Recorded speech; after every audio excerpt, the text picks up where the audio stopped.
Good morning. आज आप लोगों को हम एक फिजिक्स में संवेग बल आवेग से संबंधित एक क्वेश्चन बताएंगे, न्यूमेरिकल क्वेश्चन।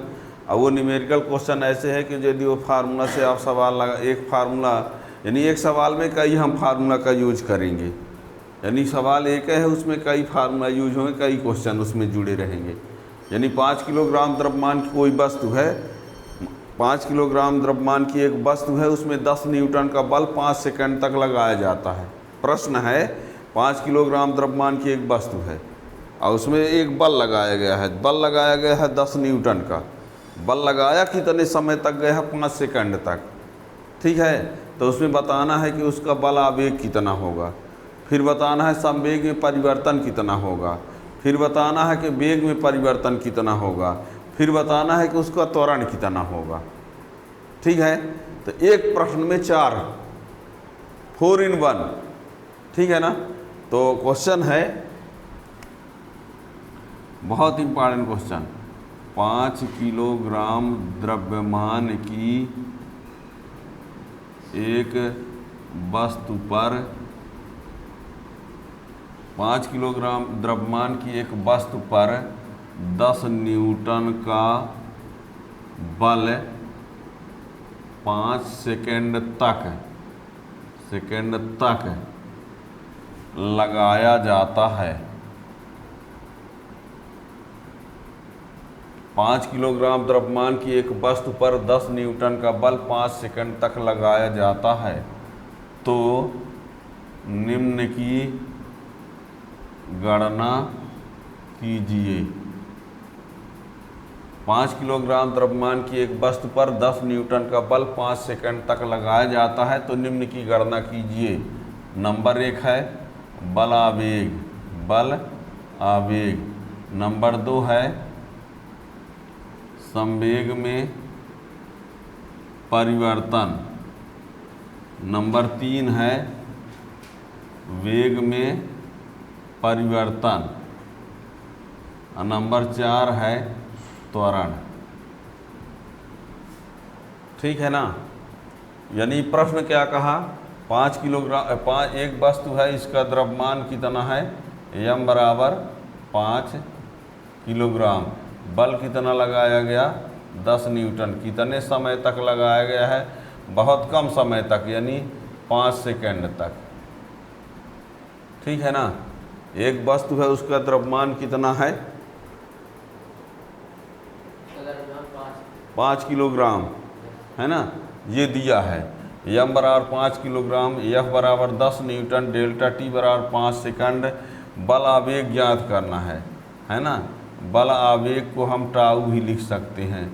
बल आवेग टाउ ज्ञात करना है।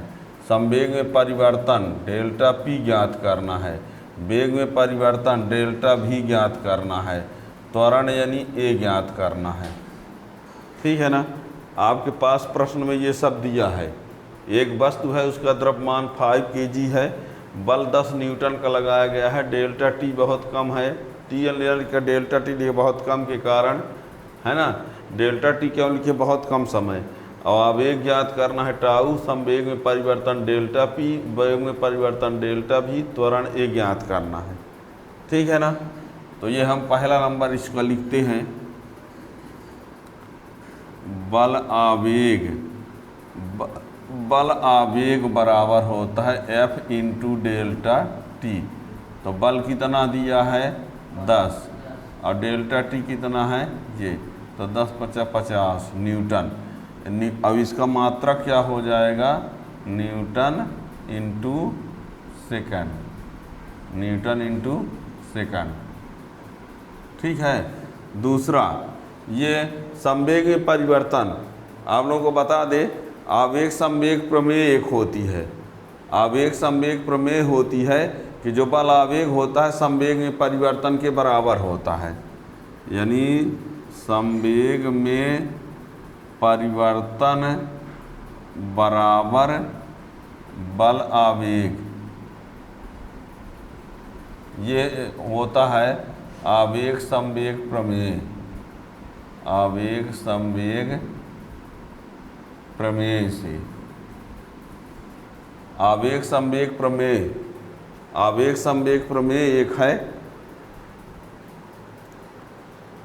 जिसमें आवेग संवेग में परिवर्तन बराबर बल आवेग होता है। आवेग संवेग प्रमेय हमने पीछे लेक्चर में बनाया है, या इसको आप जानना चाहें तो पीछे वाला वीडियो में आप देख सकते हो। उसके लिए आप चैनल में जाएंगे, फिर प्लेलिस्ट में जब जाएंगे तो वहाँ मिल पाएगा। संवेग में परिवर्तन बराबर बल आवेग, यानी डेल पी बराबर बल आवेग। तो बल आवेग कितना है? 50 है। ये इसका आंसर हो गया सीधे, केजी मीटर सेकेंड -1 मात्रक ये इसका। ठीक है ना। तीसरा नंबर क्या बोला है? तीसरा कहता है कि वेग में परिवर्तन, वेग में परिवर्तन। तो ये आप जानते हैं कि डेल पी बराबर होगा एम इंटू डेल भी, डेल पी बराबर एम इंटू डेल भी। ठीक है ना। तो यहाँ पर डेल भी बराबर हो जाएगा डेल पी अपान एम। संवेग में परिवर्तन बराबर ये हो गया। कहेंगे ये हुआ कैसे सर? तो ये आपको बता दें, P1 बराबर mu और P2 बराबर हो जाएगा mv। तो P2 माइनस P1 बराबर डेल P बराबर mv माइनस mu। तो m common v minus u, तो m डेल v। ये देखो डेल P बराबर इतना। ठीक है ना। ये हमने फार्मूला डायरेक्ट लिख दिया है, पर ये कैसे हुआ ये आप बता दिए कि डेल पी बराबर एम इंटू डेल भी। तो डेल भी बराबर डेल पी अपान एम, और डेल पी का मान कितना है? 50, और एम का मान कितना है? एम का मान कितना है इसमें? 5। तो 5 दाहम 50। तो ये हो जाएगा डेल भी बराबर इतना मीटर पर सेकंड। ये इसका आंसर। ठीक है। अब चौथा नंबर दिख रहा नीचे क्या? थोड़ा देखो तो। अब इसमें क्या है? ए बराबर डेल भी अपान डेल टी। तो डेल भी कितना है? 10, और डेल टी कितना है? 5 बराबर कितना आ गया? 2 मीटर पर सेकंड स्क्वायर। इस प्रकार से है ना, एक ही क्वेश्चन में हमने 4 बता दिया। ठीक है। तो इस प्रकार से और क्वेश्चन आप लोगों को, अच्छे क्वेश्चन आपको मिलते रहेंगे क्वार्टरली के हिसाब से, प्री बोर्ड के हिसाब से, हाफ ईयरली के हिसाब से, एनुअल एग्जाम के हिसाब से, है ना। हम एक इम्पॉर्टेंट क्वेश्चन का वीडियो, उसका सलूशन बनाते रहेंगे। जो आप उसको जानना हो, जिसको पढ़ना होगा, तो चैनल को सब्सक्राइब कर लेंगे तो उसका नोटिफिकेशन मिलता रहेगा। Thank you.